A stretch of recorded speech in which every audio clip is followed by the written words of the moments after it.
By the grace of God, I am what I am. And I worked harder than any of them. Nevertheless, it was not I, but the grace of God that was with me.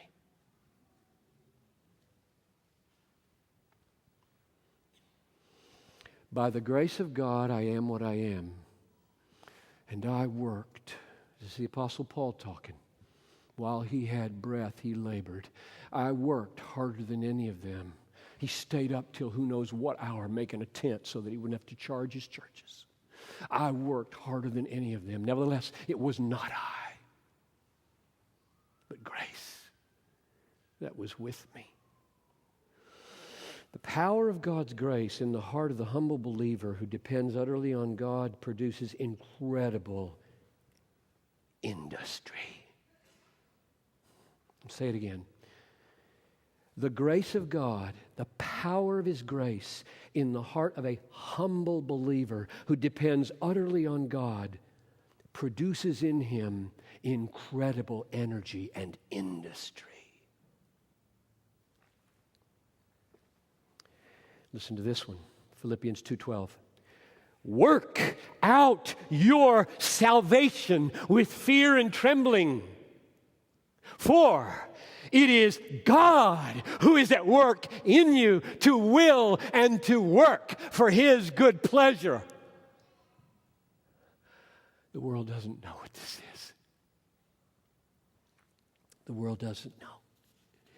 The legacy of John Calvin in the Western world is one of absolute dependence on sovereign grace. And because of that, the unleashing of a tidal wave of industry that produced the world you see. It's called the Protestant work ethic. It was culture shaping. It was profoundly meaningful. It was labor to the max for the glory of God. You call it a paradox. Call it a paradox if you wish, but it's biblical and it's historical. Deep, humble dependence on God, sovereign grace, has produced world-changing achievements. Here's one more verse on this, and then I'll close. This verse I want to mark my life till I drop. Colossians 1:28. For this, namely presenting everyone mature in Christ, for this I toil, struggling with all the energy that He powerfully works within me.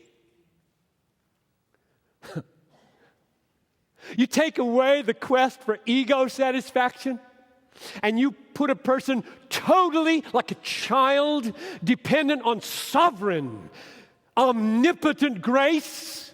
I'll tell you what happens. Toil happens.